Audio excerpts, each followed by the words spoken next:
तो शुरू करने से पहले ही बता दूं कि ये वीडियो आपको थोड़ा परेशान कर सकता है, क्योंकि आज स्मार्ट कॉन्ट्रैक्ट की इम्यूटेबिलिटी पे क्वेश्चन उठने वाला है। फॉर एग्जांपल, जब भी कोई कंपनी कोई नया सॉफ्टवेयर लॉन्च करती है तो आपने ध्यान दिया होगा कि उन सॉफ्टवेयर से कुछ डिफरेंट वर्जन्स होते हैं। जैसे फॉर एग्जांपल, अगर किसी कंपनी ने कोई सॉफ्टवेयर लॉन्च किया है, लेट्स से वर्जन 1, तो हो सकता है आने वाले टाइम में आप वर्जन 2 या वर्जन 3 भी यूज करो। तो ऐसा होता क्यों है? ऐसा इसलिए होता है क्योंकि उस सॉफ्टवेयर में हो सकता है कुछ बग्स आ गए हों, या फिर उस सॉफ्टवेयर में हमें उस कंपनी को लगा कि कुछ इसमें नए एडिशनल फीचर्स भी हमें ऐड करने हैं। तो इस वजह से क्या होता है, वो कंपनी क्या करती है, इस सॉफ्टवेयर को अपग्रेड करती है और एक वर्जन 2 जैसा सॉफ्टवेयर बनाती है। और अगर वर्जन 2 भी से भी वो सेटिस्फाई नहीं होती तो वर्जन 3, वर्जन 4 इसी तरह से सॉफ्टवेयर आपके सामने आते रहते हैं। ठीक इसी तरीके से आज हम लोग देखने वाले हैं कि किस तरह से हम लोग स्मार्ट कॉन्ट्रैक्ट को अपग्रेड कर सकते हैं। मतलब एक स्मार्ट कॉन्ट्रैक्ट जो पहले से ही डिप्लॉयड है ब्लॉकचेन पे, उसको हम लोग अपग्रेड कर सकते हैं, नए फीचर्स ऐड कर सकते हैं। अब आप में से कुछ लोग सोच रहे होंगे, मतलब कि इम्यूटेबिलिटी एक झूठ था। रुको जरा, सबर करो। तो ये बात करते हैं कि आज की वीडियो में हम लोग क्या क्या चीजें पढ़ने वाले हैं। पहली चीज जो हम लोग बात करने वाले हैं वो है व्हाई अपग्रेडिंग इज नेसेसरी, कि अपग्रेड करना क्यों जरूरी है, क्यों अपग्रेडेशन वाली फैसिलिटी हमारे स्मार्ट कॉन्ट्रैक्ट में होनी चाहिए। सेकंड चीज हम लोग देखेंगे कि किस तरह से प्रैक्टिकली किसी स्मार्ट कॉन्ट्रैक्ट को अपग्रेड किया जाता है। थर्ड चीज फिर हम लोग बात करेंगे कि अपग्रेड का ये जो प्रोसेस है ये एक्चुअली में वर्क कैसे करता है। और फोर्थ फिर हम बात करेंगे कि जो इम्यूटेबिलिटी का हमने कॉन्सेप्ट पढ़ा था स्मार्ट कॉन्ट्रैक्ट को लेके, कि जब भी कोई स्मार्ट कॉन्ट्रैक्ट ब्लॉकचेन पे डिप्लॉय होता है तो उसमें हम लोग चेंजेस नहीं कर सकते, क्या ये सच है या फिर ये झूठ है। तो इसके बारे में आज हम लोग बात करने वाले हैं। तो चलिए शुरू करते हैं। तो अभी तक हम लोगों ने स्मार्ट कॉन्ट्रैक्ट के बारे में क्या पढ़ा है? अभी तक हम लोगों ने स्मार्ट कॉन्ट्रैक्ट के बारे में ये पढ़ा है कि जब भी कोई स्मार्ट कॉन्ट्रैक्ट किसी ब्लॉकचेन पे डिप्लॉय कर दिया जाता है तो उसमें हम लोग चेंजेस नहीं कर सकते, मतलब कि स्मार्ट कॉन्ट्रैक्ट टोटली इम्यूटेबल है। बट आज हम लोग थोड़ा अलग मुद्दे पे बात करने वाले हैं। मान लेते हैं कि कोई पर्सन ए है और ये कोई पर्सन बी है। इन लोगों ने मिलके ये स्मार्ट कॉन्ट्रैक्ट ब्लॉकचेन पे डिप्लॉय किया। अब इनको क्या लगता है कि हो सकता है फ्यूचर में इस स्मार्ट कॉन्ट्रैक्ट को इनको अपग्रेड करना पड़े, इसको चेंज करना पड़े।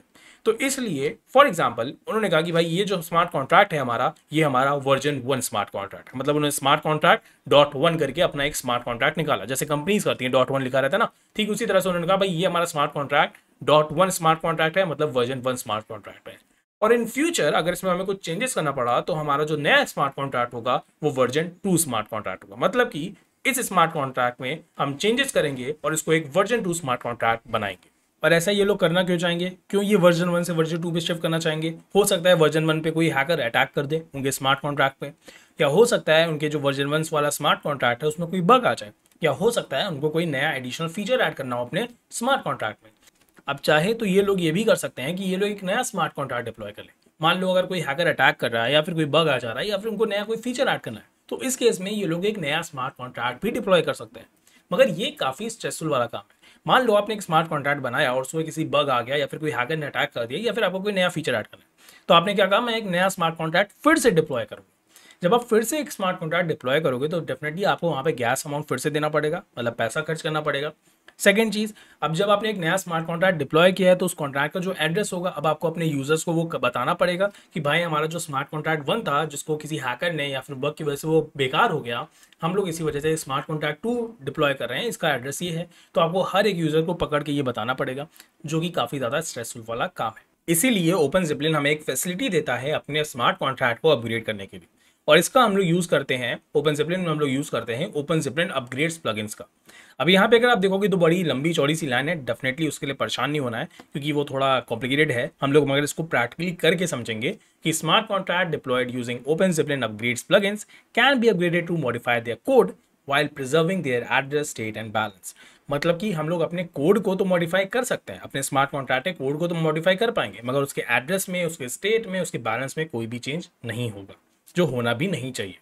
तो इसके थ्रू हम लोग क्या कर सकते हैं, कोई भी हमारे पास बग आता है, कोई फीचर हमें ऐड करना है, तो ओपनजिप्लिन अपग्रेड प्लगइन का यूज़ करके हम लोग वो फीचर ऐड कर सकते हैं। और जो सबसे इंपॉर्टेंट प्लगइन हम लोग यूज़ करेंगे इस चीज़ को करने के लिए वो है डिप्लॉय प्रॉक्सी प्लगइन। तो डिप्लॉय प्रॉक्सी प्लगइन हमें हेल्प करेगा अपने स्मार्ट कॉन्ट्रैक्ट को डिप्लॉय करने के लिए। जब हम लोग उसको डिप्लॉय करेंगे यूजिंग डिप्लॉय प्रॉक्सी, तो हमारा वो स्मार्ट कॉन्ट्रैक्ट जो डिप्लॉय हुआ है डिप्लॉय प्रॉक्सी का यूज़ करके, वो एक अपग्रेडेबल स्मार्ट कॉन्ट्रैक्ट की कैटेगरी में आएगा, जिसको अभी हम लोग करके दिखने जा रहे हैं। तो चलिए प्रैक्टिकल करके समझते हैं कि आखिर में हमारे अपग्रेडेबल स्मार्ट कॉन्ट्रैक्ट्स कैसे वर्क करते हैं। तो यहाँ पे आप देखोगे आपकी स्क्रीन पे दिख रहा होगा एक बहुत ही सिंपल सा स्मार्ट कॉन्ट्रैक्ट है। मैं थोड़ा इसे नीचे कर देता हूँ। जहाँ पे हम लोग क्या कर रहे हैं, एक नंबर वेरिएबल हम लोगों ने क्रिएट किया है, एक स्टेट वेरिएबल। फिर इसके बाद एक फंक्शन है जो कि अपडेट कर रहा है हमारे इस नंबर वेरिएबल को, और उसके बाद एक गेट फंक्शन है जिसके थ्रू हम लोग ये नम वैल्यू को यहाँ से हम लोग गेट कर रहे हैं। आई थिंक बहुत ही सिंपल स्मार्ट कॉन्ट्रैक्ट है, कोई भी कॉम्प्लिकेशन यहाँ पे नहीं है। अब क्योंकि हमें यहाँ पे अपग्रेडेबल स्मार्ट कॉन्ट्रैक्ट लिखना है तो उसके लिए हमें ओपन जिपलिन का एक प्लगइन इंस्टॉल करना होगा। यहाँ पे मैं इसको राइट क्लिक कर रहा हूँ, मतलब पेस्ट कर रहा हूँ, npm install - save dev OpenZeppelin hardhat upgrades. Simply आप इसको यहाँ पे एंटर कर दो और इसकी इंस्टॉलेशन होने का थोड़ा सा वेट करो। तो यहाँ पे हम लोग देख सकते हैं हमारा इंस्टॉलेशन कंप्लीट हो चुका है। अब हमें चलना है हमारे hardhat config.js में। यहाँ पे आप देखोगे यहाँ पे मेरा कंपाइलर वर्जन लिखा हुआ है कि कौन सा कंपाइलर मैं यूज़ कर रहा हूँ सॉलिडिटी का। हो सकता है आपके में यहाँ पे और भी चीज़ें हों, मगर कोई घबराने की बात नहीं है, हमें सिर्फ इसकी ज़रूरत है। और जो है आप उसे कमेंट आउट भी कर सकते हो, कोई दिक्कत नहीं है, और रहने भी दे दोगे तो कोई दिक्कत नहीं है। बट हाँ, देखना कि कोई और स्मार्ट कॉन्ट्रैक्ट की चीज़ें ना हो, क्योंकि जब आप हार्ड हैट से जब आप करते हो ना क्रिएट सैम्पल प्रोजेक्ट, तो वहाँ भी क्या होता है कि कुछ इनिशियल चीज़ें कॉन्फ़िगरेशन हार्ड हैट पहले से प्रोवाइड करता है, तो दूसरे स्मार्ट कॉन्ट्रैक्ट का कुछ भी ऐसा ना हो, बस ये ध्यान रखना। और यहाँ पे हमें दो चीज़ों की ज़रूरत पड़ेगी जिसको मैंने पेस्ट कर दिया है, एक हार्ड हैट ईथर्स की और दूसरा है हमारे हार्ड हैट अपग्रेड्स की। अब इसको भी क्लोज करके हम लोग चलते हैं हमारे स्क्रिप्ट्स वाले फोल्डर में। इस स्क्रिप्ट्स वाले फोल्डर में मैंने इसको num1 script.js करके बनाया है ये फाइल को। अब यहाँ पे आप देखोगे कुछ पुराना यहाँ पे कंटेंट दिया हुआ है, बट हमें ये कंटेंट अब नहीं चाहिए, क्योंकि ये कंटेंट क्या है, ये कंटेंट तब के लिए है जब आपको नॉर्मली किसी स्मार्ट कॉन्ट्रैक्ट को डिप्लॉय करना हो। मगर क्योंकि अब हम लोग अपने अपग्रेडेबल स्मार्ट कॉन्ट्रैक्ट को, मतलब एक ऐसे स्मार्ट कॉन्ट्रैक्ट को डिप्लॉय करने जा रहे हैं जिसको हम अपग्रेड करना चाहते हैं, तो ये नॉर्मल प्रोसीजर यहाँ पे वर्क नहीं करेगा। तो इसको हमें क्या करना है, पूरी तरह से रिमूव कर देना है। दिखा देता हूँ ये नॉर्मल प्रोसीजर क्या है। सिंपल नॉर्मल प्रोसीजर यही है कि आपने लिखा अपने कॉन्ट्रैक्ट, यहाँ पे आपने इंस्टेंस लिया, फिर आपने यहाँ पे उसको क्या किया, डिप्लॉय किया, काम खत्म हो गया। तो ये हम नहीं क्रिएट करेंगे, हम लोग इससे थोड़ा अलग से प्रोसीजर यहाँ पे फॉलो करेंगे। तो इसको मैं रिमूव कर दे रहा हूँ। ठीक, अब यहाँ पे पहले हमें चाहिए होगा यहाँ पे ईथर्स और दूसरा अपग्रेड्स जो अभी हम लोगों ने इंस्टॉल देखा, राइट। और यहाँ पे हम रिक्वायर हार्ड हैट, ठीक है। अब एक एसिंक फंक्शन चाहिए हमें, तो एसिंक मेन। अब इसके अंदर हम लोग अपने कॉन्ट्रैक्ट को डिप्लॉय करेंगे। तो यहाँ पे ले लेते हैं num1 is equal to await ethers dot get contract factory. वैसे गेट कॉन्ट्रैक्ट फैक्ट्री के बारे में मैंने सब बताया हुआ है, अगर आप लोगों ने मेरा हार्ड हैट वाला ट्यूटोरियल नहीं देखा है तो एक बार उसको ज़रूर से आप देख लो, आपको आइडिया लग जाएगा। ठीक है, अब हम लोग यहाँ पे से कंसोल करा के देख लेते हैं। console.log deploying num version 1, okay. कुछ इस तरह से हम लोग यहाँ पे कंसोल करा लेते हैं। इसके बाद हम लोग यहाँ पे num1 क्रिएट करेंगे और इसी के अंदर अब हम लोग क्या करने वाले हैं, अब हम लोग अपने अपग्रेड्स के अंदर डिप्लॉय प्रॉक्सी का यूज़ करने वाले हैं, जो कि प्लगइन है हमारे किसका, ओपन जिपलिन का। इसके बारे में मैंने बताया था कि जब भी हमें कोई अपग्रेडेबल स्मार्ट कॉन्ट्रैक्ट बनाना होगा तो हमें इसी तरह से डिप्लॉयमेंट करना होगा, डिप्लॉय प्रॉक्सी का यूज़ करना होगा, तभी हमारा जो स्मार्ट कॉन्ट्रैक्ट है वो अपग्रेडेबल बनेगा। अब इसके अंदर हम लोग क्या पास करेंगे, अपने स्मार्ट कॉन्ट्रैक्ट के इंस्टेंस जो कि num1 है उसको पास करेंगे। और यहाँ पे अब थोड़ा सिंटेक्स आपको याद रखना है कि डिप्लॉय प्रॉक्सी में हम लोग as a parameter, as an argument क्या पास करते हैं। तो यहाँ पे मैं इनिशियल वैल्यू पास कर देता हूँ 10।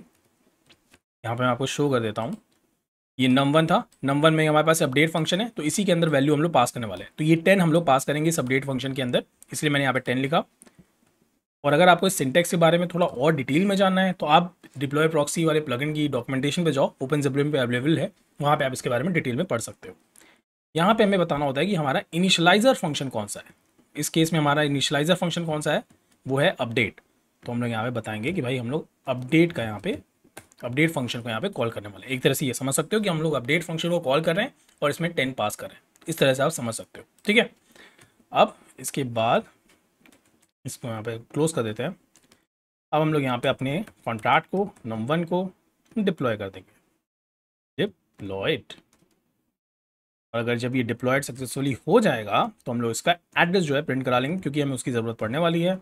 तो मैं आप लिखूँगा console.log, यहाँ पे लिख देंगे num1 से लिख देते हैं num1 डिप्लॉयड एड्रेस, ओके। और यहाँ पे हम लोग num1 को यूज़ करके उसका एड्रेस फेच कर लेंगे। ठीक, ये भी चीज़ मैंने बताई है सिंटेक्स के बारे में, जब मैंने हार्ड हैट बताता था, तो उसको आप लोग देख लेना। मैं यहाँ पे मेन फंक्शन को कॉल करा लेता हूँ। अब इसको रन करा के देख लेते हैं। तो टर्मिनल वापस से ओपन कर लेते हैं और यहाँ पे हमें एक्चुअली में 2 टर्मिनल की ज़रूरत पड़ेगी। एक टर्मिनल पे हम लोग अपने हार्ड हैट के जो ब्लॉकचेन है उसको रन करेंगे, जैसे हमारी गनाश होती है, राइट। ठीक उसी तरह से हार्ड हैट की अपनी एक तरह से समझ सकते हो, अब गनाश है उसको हम लोग यहाँ पे रन करेंगे तो अभी यहाँ पे वो रन कर जाएगी। इसको मैं थोड़ा सा छोटा कर देता हूँ क्योंकि यहाँ पे हम लोग अपना डिप्लॉयमेंट वाली स्क्रिप्ट लिखेंगे, मतलब कमांड लिखेंगे। अब यहाँ पे आप देख सकते हो कि यहाँ पे हमारी ये गनाश की तरह रन कर गया, जहाँ पे अकाउंट्स दिए हुए हैं उससे रिलेटेड प्राइवेट की दी हुई है। मैं बस इसको दिखा देता हूँ, ठीक है। तो यहाँ पे ये रन कर गया है, मतलब हमारा हार्ड हैट यहाँ पे रन कर रहा है। इसका रन करना बहुत ज़रूरी है, इसको रन किए बिना ये मतलब कमांड मत लिखना, अदरवाइज एरर आएगा। यहाँ पे अब हम लोग क्या करेंगे, अब हम लोग अपनी num1 स्क्रिप्ट को की हेल्प से अपने स्मार्ट कॉन्ट्रैक्ट को डिप्लॉय करेंगे। तो npx hard hat run dash dash network local host scripts, और यहाँ पे हम लोग अपने जो हमारी फाइल है num1 dash deploy, not deploy actually scripts, script dot JS, इस फाइल को यहाँ पे हम लोग डिप्लॉय कर देंगे। इसको मैं करता हूँ इंटर, होपफुली सब वर्क कर जाए। ओके, कंपाइलेशन तो डन हो गया भाई, एक चीज़ कंप्लीट, लेट्स सी, वंडरफुल। तो यहाँ पे आप देख सकते हो हमारा ये स्मार्ट कॉन्ट्रैक्ट डिप्लॉय हो चुका है, और ये जो स्मार्ट कॉन्ट्रैक्ट डिप्लॉय हुआ है ये एक अपग्रेडेबल स्मार्ट कॉन्ट्रैक्ट है। अब ये कैसे पता चलेगा, तो इसी को अब हम लोग एक एग्जाम्पल के थ्रू समझते हैं। पहले एक चीज़ करते हैं, इस एड्रेस को यहाँ से कॉपी कर लेते हैं, ठीक है। इसको मैं यहाँ पे कॉपी करके पेस्ट कर लेता हूँ, और यहाँ पे हम लोग हार्ड हैट की कंसोल को कॉल करते हैं। इसको मैं क्लियर कर देता हूँ सारी चीज़ें, ताकि हम लोग यहाँ के फंक्शन को कॉल करा के वैल्यू को इनिशियलाइज कर सके, ठीक है। और हार्ड हैट के अगर कंसोल को हमें यूज़ करना है, जैसे हम ट्रफल के कंसोल को यूज़ करते हैं ना, ट्रफल कंसोल लेके, तो हार्ड हैट के ट्रफल को मतलब कंसोल को अगर आपको यूज़ करना है तो सिंपली लिखिए hard hat npx hard hat console, ये कंसोल यहाँ पे डैश डैश नेटवर्क, और यहाँ पे लिखिए लोकल होस्ट। तो यहाँ पे आप देखोगे कंसोल हार्ड हैट का ओपन हो जाएगा।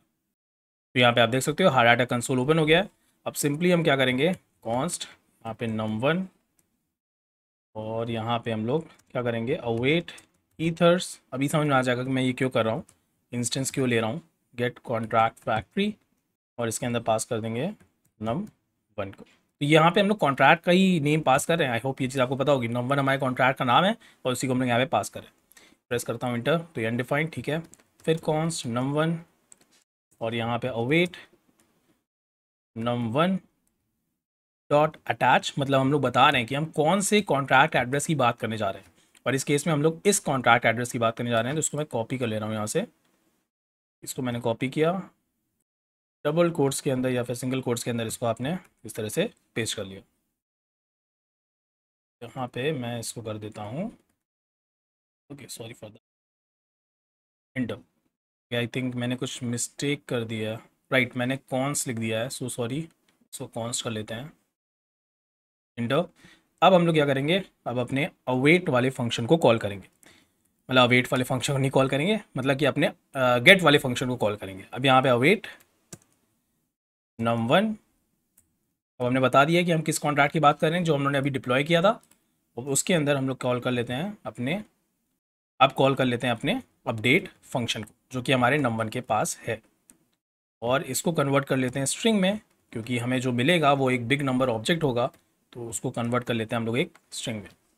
इसको मैं करता हूँ इंटर, ओके आई थिंक कुछ गड़बड़ हो गया है, सो सॉरी गाइस, मैंने गलत फंक्शन को कॉल करा लिया, राइट। हमें गेट फंक्शन को कॉल कराना था, इसमें हम लोग को गेट फंक्शन को कॉल कराना है, ना कि num1 फंक्शन को। वंडरफुल। तो यहाँ पे आप देख सकते हो हम लोग ने 10 से ही इनिशियलाइज किया था अपने कॉन्ट्रैक्ट को, और यहाँ पे हमें ये गेट फंक्शन के थ्रू जब हमने कॉल किया तो हमें दिख भी रहा है, ठीक है। आई होप ये सिंटेक्स आपको थोड़ा समझ में आएगा। ये सिंपली आप हार्ड हैट की अगर डॉक्यूमेंटेशन में जाओगे ना तो आपको पता चल जाएगा। तो इससे एक चीज़ कंफर्म होगी कि हमारा स्मार्ट कॉन्ट्रैक्ट डिप्लॉय भी हो चुका है, इसमें वैल्यू 10 स्टोर भी हो चुकी है। अब हम लोग क्या करना चाहते हैं, अब हम लोग इसको अपग्रेड करना चाहते हैं, ठीक है। अब मेरा मन है कि भाई हम ना इस स्मार्ट कॉन्ट्रैक्ट में ना एक और फंक्शन बनाए जिसका नाम हो इंक्रीमेंट फंक्शन, और जिसके थ्रू वो क्या कर सके, वैल्यू को इंक्रीमेंट कर सके। मतलब यहाँ पे अभी वैल्यू क्या स्टोर है, 10 स्टोर है।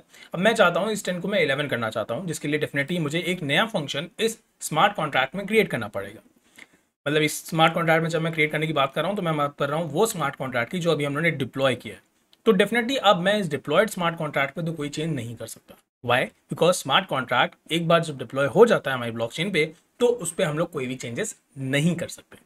तो इसीलिए अब हम लोग क्या करेंगे, एक नया यहाँ पे स्मार्ट कॉन्ट्रैक्ट बनाएंगे, और इस स्मार्ट कॉन्ट्रैक्ट का नाम रखेंगे num2, मतलब कि ये हमारा स्मार्ट कॉन्ट्रैक्ट वर्जन 2 है।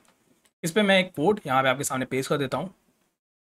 कोई घबराने की बात नहीं है, क्योंकि ये वही कोड है। अगर आप ध्यान से देखोगे जो नम 1 में था, बस इसमें डिफरेंस ये है कि नम 2 में मैंने एक नया फंक्शन ऐड कर दिया है जिसका नाम है इंक्रीमेंट। अच्छा, यहाँ पे एक चीज़ से कंफ्यूज मत होना। कुछ लोग सोचेंगे कि आपने लग रहा है कि एक नया स्मार्ट कॉन्ट्रैक्ट ही बना दिया है, मतलब कि आपके मन में ये आ सकता है कि भाई नंबर में इंक्रीमेंट फंक्शन नहीं था, आपने क्या किया, एक नया स्मार्ट कॉन्ट्रैक्ट बनाया, आपने उसके अंदर इंक्रीमेंट फंक्शन डाल दिया। तो ये तो हम भी कर सकते थे, इसमें अपग्रेडिंग कहाँ से आ गई? तो अभी थोड़ा सा सब्र करो, समझ में आएगा इसमें अपग्रेडिंग कहाँ से आई। क्योंकि बहुत से लोगों के मन में हो सकता है कि यही लगे कि नंबर में था ही ये सब, बस आपने क्या किया, एक नया स्मार्ट कॉन्ट्रैक्ट बनाया, अब आप इसको डिप्लॉय कर दोगे तो डेफिनेटली इसमें इंक्रीमेंट फंक्शन तो आ जाएगा। मगर ऐसा हम लोग करेंगे नहीं, हम लोग अब इस नम 1 को ही अपग्रेड करेंगे num 2 पे। तो सबसे पहले तो हम लोगों को एक स्क्रिप्ट फाइल क्रिएट कर लेनी चाहिए अपने num 2 के लिए। तो इसके लिए हम लोग जाएंगे स्क्रिप्ट फाइल फोल्डर में, न्यू फाइल, और इसका नाम रख देते हैं अपग्रेड num 1। ठीक है, क्योंकि हम लोग क्या करने वाले हैं, अपग्रेड ही तो करने वाले हैं, num1.js। ओके, अब इसके अंदर हम लोग फिर से यहाँ से इसको कॉपी कर लेता हूँ मैं, इस फाइल लाइन को कॉपी कर लेते हैं, इसकी हमें ज़रूरत पड़ेगी क्योंकि वंडरफुल। अब यहाँ पे हम लोग async फंक्शन को वापस से बनाएंगे। अब यहाँ वाला स्टेप थोड़ा इंपॉर्टेंट है, इसको थोड़ा ध्यान से समझ लेना, तो हमें समझ में आ जाएगा कि एक्चुअली में अपग्रेडेबल स्मार्ट कॉन्ट्रैक्ट कैसे वर्क करते हैं। तो ये हमारा क्या है, num 2 है, राइट, num 2, और इसको हम लोग फिर से गेट कॉन्ट्रैक्ट फैक्ट्री का यूज़ करेंगे, गेट कॉन्ट्रैक्ट फैक्ट्री, और इसके अंदर हम लोग पास करेंगे अपने num 2 को। ठीक है, जो हमारा स्मार्ट कॉन्ट्रैक्ट है। यहाँ पे हम लोग लिख देंगे console.log, यहाँ पे हम लिख सकते हैं num 1 इज़ अपग्रेडिंग, थोड़ा कूल लगे ना, इज़ अपग्रेडिंग, यहाँ पे थोड़ा डॉट डॉट लगा देते हैं ऐसे, और इसके बाद हम लोग अवेट। अब यहाँ पे हम लोग फिर से अपग्रेड्स का ही यूज़ कर रहे हैं, राइट, और इसके बाद हम लोग यहाँ पे यूज़ करेंगे अपग्रेड प्रॉक्सी का। वहाँ पे डिप्लॉय प्रॉक्सी यूज़ किया था, यहाँ पे हम लोग अपग्रेड प्रॉक्सी का यूज़ कर रहे हैं क्योंकि हमें अपग्रेड करना है, राइट। अच्छा, अब यहाँ पे हमें अपने स्मार्ट कॉन्ट्रैक्ट के एड्रेस की ज़रूरत पड़ेगी जो हम लोगों ने प्रीवियसली यूज़ किया था। तो मैं यहाँ से ही कॉपी कर ले रहा हूँ, राइट, यही था हमारा, इससे मैं ऐसे कॉपी कर लेता हूँ यहाँ से, और यहाँ पे इसको पेस्ट कर लेते हैं, और साथ ही साथ कॉमा लगा के num 2 यहाँ पे डाल देना। ठीक है, तो ये भी सिंटेक्स का पार्ट है, कोई ऐसी चीज़ नहीं है, जो कॉन्सेप्ट है अपग्रेड प्रॉक्सी की, अगर आप प्लगइन के डॉक्यूमेंटेशन को पढ़ोगे तो आपको दिख जाएगा। और यहाँ पे हम लिख देंगे console.log, और यहाँ पे num 1 अपग्रेडेड टू num 2। अभी देखना यहाँ पे बड़ा मज़ेदार चीज़ होने वाली है, बहुत ही मज़ा आने वाला है। यहाँ पे मैं करूँगा मेन, तो यहाँ पे हमने अपने मेन फंक्शन को कॉल कर लिया, इसको हम लोग सेव कर लेते हैं, ऊपर फिर से इसको आते हैं, ओपन कर लेते हैं। अभी के लिए यहाँ पे इसको क्लियर कर लेते हैं, क्योंकि आई थिंक ये क्लियर नहीं करने देगा, ठीक है, इसको डिलीट कर देते हैं, इसकी ज़रूरत नहीं है, इसको बंद मत करना, बस ये इंपॉर्टेंट है। ठीक है, अब यहाँ पे डिप्लॉय वाली स्क्रिप्ट, डिप्लॉय का कमांड लिखते हैं, npx hard run -- network local host scripts. तो इस बार हमें कौन सी रन करनी है स्क्रिप्ट, हमारी अपग्रेड num 1 को, राइट, .js। तो अब यहाँ पे डिप्लॉयमेंट प्रोसेस हमारा स्टार्ट हो जाएगा। होप सब कुछ सही से वर्क कर जाए, कुछ हम लोगों ने मिस्टेक ना की हो। वंडरफुल, कंपाइलेशन तो हो गया, num 1 अपग्रेड, वंडरफुल। तो यहाँ पे हमारा जो स्मार्ट कॉन्ट्रैक्ट है num 1 से वो क्या हो गया है, num 2 हो गया है। मतलब कि हम लोगों ने अपने अपग्रेड को सक्सेसफुली अटेम्प्ट कर लिया है। बट अभी हम लोग पता कैसे करें, राइट, अब यही मन में क्वेश्चन आ रहा होगा, पता कैसे चलेगा कि अपग्रेड हुआ है कि नहीं हुआ। ठीक है, अब इसको भी देख लेते हैं, इसको वापस से क्लियर कर देते हैं, और वापस से यहाँ पे हार्ड हैट के कंसोल को ओपन कर लेते हैं। तो npx hard hat console -- network local host run this। Okay, तो यहाँ पे हम लोग अपने num 2 का यूज़ करेंगे, num 2 await ethers dot get contract factory. अभी देखना मैजिक यहीं पे होने वाला है दोस्तों, थोड़ा सा बस ध्यान देना, बड़ा ही मज़ेदार होने वाला है एक चीज़। यहाँ पे हमें क्या पास करना होगा, num 2 को, राइट, इसको, ठीक है। अब इसके बाद कॉन्स्ट num 2 await num 2, ध्यान देना, वापस से हम लोग उसी कॉन्ट्रैक्ट एड्रेस को अटैच करेंगे जो कि हमारे num 1 का था। मतलब हम लोगों ने कॉन्ट्रैक्ट एड्रेस में कोई भी चेंज नहीं किया, और उसको हम लोग यहाँ से सिंपली कॉपी कर लेंगे और यहाँ पे पेस्ट करके वो क्लोज कर देंगे। अब यहाँ पे अब देखना मैं क्या कर रहा हूँ, अब मैं जो हमारे num 2 है, जो हमारा num 2 स्मार्ट कॉन्ट्रैक्ट है, उसमें जो हमारा इंक्रीमेंट फंक्शन है मैं उसको कॉल कर रहा हूँ। ठीक है, ध्यान देना क्या हो रहा है। मैं अब अपने num2 को कॉल कर रहा हूँ और जो उसका इंक्रीमेंट फंक्शन है मैं इसको कॉल कर रहा हूँ। ठीक, अगर ध्यान से देखो तो num2 में हम लोगों ने कोई भी चीज़ इनिशियलाइज नहीं की है, राइट। ध्यान देना ये चीज़ इंपॉर्टेंट है नोटिस करने वाली, कि num2 में अभी तक हम लोगों ने कोई भी इनिशियलाइजेशन नहीं किया है। अगर बाई चांस num2 में ही चेंजेस हो रहे होते, मतलब हमारा num2 एक ऐसा स्मार्ट कॉन्ट्रैक्ट होता है जो दूसरों लोगों के मन में आ सकता है कि num2 हम लोगों ने शायद फिर से डिप्लॉय किया है, अब हम लोग के पास एक नया स्मार्ट कॉन्ट्रैक्ट है, उसमें हम लोगों ने एक नया फंक्शन ऐड किया है, हो सकता है मन में आ रहा हो, तो यहाँ से वो क्लियर हो जाएगा। मैं यहाँ पे इंक्रीमेंट को कॉल करता हूँ। ओके, आई थिंक कुछ मिस्टेक हो गई है क्या। क्या कह रहा है, अवेट num2 डॉट इंक्रीमेंट, नहीं ठीक है, आई थिंक सब सही है, आई थिंक सब सही है। मुझे लगा कुछ मिस्टेक हुई है। अवेट num2 डॉट इंक्रीमेंट, एक बार मैं चेक कर ले रहा हूँ तब भी इंक्रीमेंट राइट सही है। अब इसके बाद हम लोग क्या करेंगे, अब अवेट, ये देखो अब मज़ेदार चीज़ देखना, await num2 dot gate function. Okay, अब मज़ेदार चीज़ देखना भाई, क्या होने वाला है, एकदम अलग ही मज़ा आ जाएगा। टू स्ट्रिंग, ठीक है, और यहाँ पे मैं प्रेस करता हूँ इंटर। मैजिक देखा है यहाँ पे क्या हुआ है, ध्यान दो, इसमें बड़ी ही मज़ेदार एक चीज़ हुई है। यहाँ पे अगर आप ध्यान से देखोगे तो हमारे पास जो वैल्यू आ रही है वो 11 आ रही है, जो कि हम लोगों ने num1 में अपने num के वेरिएबल में स्टोर कराई थी जब हम लोगों ने यहाँ पे अपनी स्क्रिप्ट फाइल को लिखा था, राइट। अगर अब यहाँ पे जो हो सकता है, जो कन्फ्यूजन आया हो कि भाई हो सकता है num2 ने अपना, मतलब num2 खुद का एक स्मार्ट कॉन्ट्रैक्ट, तो ऐसा तो है नहीं, क्योंकि अगर num2 खुद का अपना एक स्मार्ट कॉन्ट्रैक्ट होता तो हमारे पास 11 तो नहीं आता, राइट। आपको भी पता है सॉलिडी का केस कि सॉलिडी में जब भी आप किसी वेरिएबल को इनिशियलाइज नहीं करते हो तो वो ऑटोमेटिकली जीरो होता है। तो यहाँ पे तो हमारे पास इंक्रीमेंट, अगर मैंने फंक्शन को कॉल किया होता num2 स्मार्ट कॉन्ट्रैक्ट के, तो यहाँ पे तो 1 आना चाहिए था, मगर यहाँ पे आ रहा है क्या, 11। मतलब कि हम लोगों ने किया क्या है, num1 को एक तरह से अपग्रेड कर दिया है, क्योंकि num1 के पास एक वैल्यू थी 10, अब उसको हमें करना था 11, जिसके लिए हम लोगों ने उसके अपग्रेडेड स्मार्ट कॉन्ट्रैक्ट जो कि num2 है उसमें एक फंक्शन ऐड किया इंक्रीमेंट, इसको हमने कॉल किया, और num1 के पास जो वैल्यू थी 10 उसको हम लोगों ने इंक्रीज किया और वो बन गई 11। तो यहाँ पे हम लोगों ने सक्सेसफुली अपने स्मार्ट कॉन्ट्रैक्ट को अपग्रेड कर लिया। और अभी भी मन में हो सकता है कई सारे कंफ्यूजन हो, कंफ्यूजन मत रखो, क्योंकि अब हम लोग इसकी थ्योरी को समझने जा रहे हैं। तो प्रैक्टिकली तो हम लोग ने समझ लिया कि हमारा डिप्लॉय प्रॉक्सी कैसे वर्क करता है, अब इसको थोड़ा थ्योरेटिकली भी समझ लेते हैं। तो जब आप डिप्लॉय प्रॉक्सी का यूज करते हो तो वो 3 स्मार्ट कॉन्ट्रैक्ट को डिप्लॉय करता है। पहला आपका जो इंप्लीमेंटेशन कॉन्ट्रैक्ट है, इंप्लीमेंटेशन कॉन्ट्रैक्ट का मतलब है जिसमें आपने लॉजिक लिखा है, जो कि हमारा num1 और num2 स्मार्ट कॉन्ट्रैक्ट था, उसी को हम लोग कहेंगे इंप्लीमेंटेशन कॉन्ट्रैक्ट। दूसरा एक होता है जिसे हम कहते हैं प्रॉक्सी एडमिन कॉन्ट्रैक्ट। अब ये आपको दिखेगा नहीं, जब आप इसको लेट्स से किसी टेस्ट नेटवर्क पर जब डिप्लॉय करोगे तो वहां पे आपको ये तीनों स्मार्ट कॉन्ट्रैक्ट दिखेंगे, बट यहाँ पे अभी आपको वो नहीं दिखे, बट ये डिप्लॉय प्रॉक्सी करता है। पहला इंप्लीमेंटेशन कॉन्ट्रैक्ट डिप्लॉय करता है, दूसरा प्रॉक्सी एडमिन करता है, जो कि आपके प्रॉक्सी का, जो कि एक प्रॉक्सी स्मार्ट कॉन्ट्रैक्ट है, उसका एडमिन होता है। अब ये चीज़ें क्या हैं, हो सकता है थोड़ा कॉम्प्लिकेटेड लग रही हो कि ये 3 स्मार्ट कॉन्ट्रैक्ट से कहाँ से आ गए, तो परेशान नहीं होना है, इसको भी हम लोग समझ रहे हैं।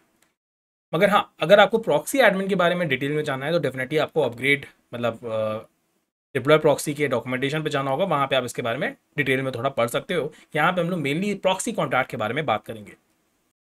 तो मान लेते हैं कि ये हमारा एक यूज़र है, ठीक है, और इसने एक स्मार्ट कॉन्ट्रैक्ट डिप्लॉय किया है यूजिंग डिप्लॉय प्रॉक्सी प्लगइन, जो कि अभी हम लोगों ने किया भी था, है ना। अगर इस यूज़र को इस num1 से इंटरैक्ट करना है तो वो डायरेक्टली इस num1 से इंटरैक्ट नहीं कर सकता। अगर इसको इस num1 से इंटरैक्ट करना है तो इसको यूज़ करना पड़ेगा प्रॉक्सी कॉन्ट्रैक्ट को। प्रॉक्सी कॉन्ट्रैक्ट्स को मतलब कि जैसे फॉर एग्जांपल लेट्स से हमारे इस यूज़र को इस num1 फंक्शन में अपडेट फंक्शन को कॉल करना है, तो अपडेट फंक्शन ये डायरेक्टली num1 पे कॉल ना करके प्रॉक्सी स्मार्ट कॉन्ट्रैक्ट को कहेगा। प्रॉक्सी का स्मार्ट कॉन्ट्रैक्ट क्या करेगा, हमारे अपडेट फंक्शन को जो कि हमारे num1 स्मार्ट कॉन्ट्रैक्ट में है उसको कॉल करेगा, ठीक है। तो यहाँ पे ध्यान देना, ये प्रॉक्सी स्मार्ट कॉन्ट्रैक्ट हमें दिखता नहीं है, हमें तो लगता है कि हम num1 से डायरेक्टली बात कर रहे हैं, मगर एक्चुअली में यूज़र किससे इंटरैक्ट कर रहा होता है, प्रॉक्सी स्मार्ट कॉन्ट्रैक्ट से इंटरैक्ट कर रहा होता है। अब यहाँ पे एक बहुत ही इंपॉर्टेंट चीज़ मैं बताने जा रहा हूँ, इसको बहुत ही ध्यान से समझना, क्योंकि इसी के ऊपर पूरा कॉन्सेप्ट बेस है। तो एक चीज़ तो हमें क्लियर होगी कि यूज़र डायरेक्टली इंटरैक्ट नहीं करता हमारे स्मार्ट कॉन्ट्रैक्ट से, जो कि हमारा num1 है। हमारे केस में हम लोगों ने इसे प्रैक्टिकली भी देखा था। num1 के पास आपने देखा होगा कि एक num करके वेरिएबल था, एक स्टेट वेरिएबल था, राइट। जब हम लोगों ने अपडेट फंक्शन को कॉल किया था तो हम लोगों ने क्या किया था, अपने num को, मतलब एक तरह से अपडेट फंक्शन को जब हम लोगों ने इनिशियलाइजर के थ्रू कॉल किया था तब हम लोगों ने अपने num को अपडेट किया था 10 से, राइट। मगर यहाँ पे ध्यान देने वाली बात यह है कि जब आप अपडेट फंक्शन को 10 से इनिशियलाइज करने की कोशिश करते हो, मतलब अपने num वेरिएबल को, तो वो num वेरिएबल यहाँ पे इनिशियलाइज नहीं होता है, वो नम वेरिएबल आपके प्रॉक्सी स्मार्ट कॉन्ट्रैक्ट में इनिशियलाइज होता है। थोड़ा कॉम्प्लिकेटेड, बस थोड़ा सा समझना है इसको। जब आपने यहाँ पे नम वेरिएबल को इनिशियलाइज किया था इनिशियलाइजर फंक्शन का यूज़ करके, याद है हम लोगों ने जब अपने डिप्लॉय प्रॉक्सी का यूज़ किया था, अपने स्क्रिप्ट वाले .js में गए थे, तो वहाँ पे हम लोगों ने नम को इनिशियलाइज किया था 10 से, राइट। तो वो जो नम वेरिएबल है वो आपके num1 स्मार्ट कॉन्ट्रैक्ट का नहीं इनिशियलाइज हुआ था, वो एक्चुअली में प्रॉक्सी स्मार्ट कॉन्ट्रैक्ट ने एक नम वेरिएबल अपने पास बना लिया और उसमें ये 10 जाके इनिशियलाइज हुआ। तो ये चीज़ काफ़ी इंपॉर्टेंट है समझना। तो यहाँ पे एक इंपॉर्टेंट पॉइंट है जो आपको नोट करना चाहिए। पहला कि लॉजिक जो भी हम यूज़ करेंगे वो हमेशा हम लोग इम्प्लीमेंटेशन कॉन्ट्रैक्ट का यूज़ करेंगे। इम्प्लीमेंटेशन कॉन्ट्रैक्ट क्या, हमारा num1 और num2। जब हम स्टेट का यूज़ करेंगे तो हम लोग प्रॉक्सी कॉन्ट्रैक्ट के स्टेट का यूज़ करेंगे, ठीक है। और ये यहाँ पे दिख भी रहा है, अपडेट फंक्शन यहाँ पे हम लोगों ने num1 के अंदर ही कॉल किया, मतलब लॉजिक num1 का था, मगर स्टेट हमारे प्रॉक्सी स्मार्ट कॉन्ट्रैक्ट के पास था, मतलब हमारा जो नम वेरिएबल था वो हमारे प्रॉक्सी स्मार्ट कॉन्ट्रैक्ट में अपडेट हुआ, ना कि हमारे इस num1 वाले स्मार्ट कॉन्ट्रैक्ट। अब इसको एक स्टेप और आगे लेके चलते हैं। तो ये हमारा स्मार्ट कॉन्ट्रैक्ट num1 था। अब हम लोग ने एक नया स्मार्ट कॉन्ट्रैक्ट बनाया जो कि हमारा वर्जन 2 था। अब हम चाहते हैं कि हम इसके इंक्रीमेंट फंक्शन को कॉल करें। तो इंक्रीमेंट फंक्शन को फिर से मैं बोलूंगा, हम डायरेक्टली कॉल नहीं करेंगे, हमारा प्रॉक्सी स्मार्ट कॉन्ट्रैक्ट हमारा ये वर्क करेगा इसे कॉल करने के लिए। तो जैसे ही हम इंक्रीमेंट फंक्शन को कॉल करेंगे तो प्रॉक्सी स्मार्ट कॉन्ट्रैक्ट कहेगा भाई num2 तुम्हारे पास जो इंक्रीमेंट फंक्शन है उसको कॉल कर दिया मैंने। फिर से वही वाली बात होगी, लॉजिक हम लोग num2 का यूज करेंगे मगर स्टेट हम लोग प्रॉक्सी का यूज करेंगे। मतलब कि जो नम वेरिएबल हम लोगों ने अपने num2 के अंदर बनाया था उसमें कोई भी चेंजेस नहीं होंगे। चेंजेस कहाँ होंगे, हमारे प्रॉक्सी स्मार्ट कॉन्ट्रैक्ट के नम वेरिएबल में होंगे। इसी वजह से क्या हुआ था, जो 10 पहले इनिशियलाइज किया था num1 के लॉजिक से, हमारे पास 10 आ गया था। अब हम लोग क्या कर रहे हैं, num2 के लॉजिक से इसको इंक्रीज कर रहे हैं और इसको 11 बना रहे हैं। इसी तरह से आपका ये अपग्रेडिंग का प्रोसेस वर्क करता है। और इसी तरह से अगर मैं डेफिनेशन को वापस से आपको दिखाऊं, just let me go to the definition. यहाँ भी यही चीज़ थी कि upgraded to modify their code. तो हम लोगों ने एक तरह से कोड को तो मॉडिफाई किया, हम लोगों ने एक इंक्रीमेंट फंक्शन को ऐड किया, राइट, अपने num2 वाले में, मगर हमने उसका एड्रेस देखा ही, हम लोगों ने एक ही एड्रेस का यूज़ किया था। स्टेट वो भी हमारा बचा रहा और बैलेंस हम लोगों ने इसमें यूज़ नहीं किया, मगर ये सारी चीज़ें वो क्या कर पा रहा है, प्रिजर्व कर पा रहा है। और वो प्रिजर्व कैसे कर पा रहा है, because of this proxy smart contract. तो आई होप ये चीज़ अब क्लियर हो गई होगी कि किस तरह से ये अपग्रेडिंग का प्रोसेस वर्क करता है। अब कुछ इंपॉर्टेंट पॉइंट्स जो आपको नोट कर लेने चाहिए। पहला ये कि when you deploy using deploy proxy that contract instance can be upgraded later. मतलब जब भी आप कोई कॉन्ट्रैक्ट डिप्लॉय प्रॉक्सी का यूज करके डिप्लॉय करोगे वो कॉन्ट्रैक्ट का इंस्टेंस आप अपग्रेड कर सकते हो, जो कि अभी हम लोगों ने इस केस में देखा। अगर आप नॉर्मली इसको डिप्लॉय करोगे तो उसको आप अपग्रेड नहीं कर सकते। सेकेंड चीज, only the addresses that is originally deployed the contract has the rights to upgrade it. ऐसा नहीं कि कोई भी आगे आपके स्मार्ट कॉन्ट्रैक्ट को अपग्रेड कर सकता है, सिर्फ और सिर्फ वही पर्सन जिसने ओरिजिनली उस कॉन्ट्रैक्ट को डिप्लॉय किया था वही एड्रेस उसको अपग्रेड भी कर पाएगा। तो ये भी आपको ध्यान देना है। अब आते हैं हमारे सबसे इंपॉर्टेंट क्वेश्चन पे कि क्या हम लोग स्मार्ट कॉन्ट्रैक्ट की इम्यूटेबिलिटी को अफेक्ट कर रहे हैं जब हम लोग उसको अपग्रेड कर रहे हैं। तो इसको हम लोग अपने एग्जाम्पल के थ्रू ही समझ लेते हैं। अगर हम लोग इस पर बैक पे जाएं तो अगर आप ध्यान से देखो तो हम लोगों ने num1 में कोई चेंज नहीं किया, राइट। हम लोगों ने num1 के स्मार्ट कॉन्ट्रैक्ट में कोई भी चेंज नहीं किया, वो वैसे का ही वैसा है। हम लोगों ने num2 में भी कोई चेंज नहीं किया। हम लोगों ने सिंपली किया क्या, हम लोगों ने एक अपने लिए एक पर्सन को हायर कर लिया जो कि हमारा प्रॉक्सी स्मार्ट कॉन्ट्रैक्ट था। प्रॉक्सी स्मार्ट कॉन्ट्रैक्ट क्या कर रहा था, जब हमें इसके फंक्शन की जरूरत थी तो प्रॉक्सी स्मार्ट कॉन्ट्रैक्ट इसको बुला लेता था, जब हमें इसके फंक्शन की जरूरत थी तो हमारे इस वाले स्मार्ट कॉन्ट्रैक्ट फंक्शन को बुला ले रहा था। मतलब कि हम लोग स्मार्ट कॉन्ट्रैक्ट के लॉजिक में कहीं भी किसी भी स्मार्ट कॉन्ट्रैक्ट के चेंज नहीं कर रहे। तो इम्यूटेबिलिटी तो कहीं से भी इफेक्ट नहीं हो रही है। अगर आप ध्यान से देखो, हम लोग डेफिनेटली एक आप समझ सकते हो कि एब्स्ट्रैक्शन यूज कर रहे हैं जिसके यूजर को लगे कि हमारा स्मार्ट कॉन्ट्रैक्ट अपग्रेड हुआ है, मगर ध्यान से देखो तो num1 में कोई अपग्रेड हुआ नहीं है। एक्चुअली में हम लोगों ने num2 के ही इंक्रीमेंट फंक्शन को कॉल किया, बस हमारे पास जो स्टेट था जो हम लोगों ने पहले से स्टोर करके रखा था अपने प्रॉक्सी स्मार्ट कॉन्ट्रैक्ट में उसको ही अपडेट किया। तो इससे क्लियर हो जाता है कि इम्यूटेबिलिटी तो हम लोग की स्मार्ट कॉन्ट्रैक्ट की इफेक्ट नहीं हो रही है। तो अगर आपको ये वीडियो अच्छा लगा है तो प्लीज़ इसे लाइक ज़रूर से करिएगा, क्योंकि इस तरह की वीडियोस बनाने में बहुत मेहनत लगती है। अगर आप इसे लाइक करते हो तो मुझे सच में बहुत ही अच्छा लगता है। इसको सब्सक्राइब करिएगा अगर आप इस चैनल पर नए हो, क्योंकि मैं रेगुलरली नए नए वीडियोस ब्लॉकचेन से रिलेटेड अपडेट करता रहता हूँ, अपलोड करता रहता हूँ। साथ ही साथ ये हमारी इंस्टाग्राम आईडी है, इस पर आप मुझसे डायरेक्टली इंटरेक्ट कर सकते हो। और हमारी डाउट सॉल्विंग के लिए हमारी डिस्क्रॉप की कम्युनिटी है, इसको भी आप ज्वाइन कर सकते हो, लिंक डिस्क्रिप्शन में है। तो मिलते हैं हम लोग नेक्स्ट वीडियो में, तब तक के लिए बाय बाय।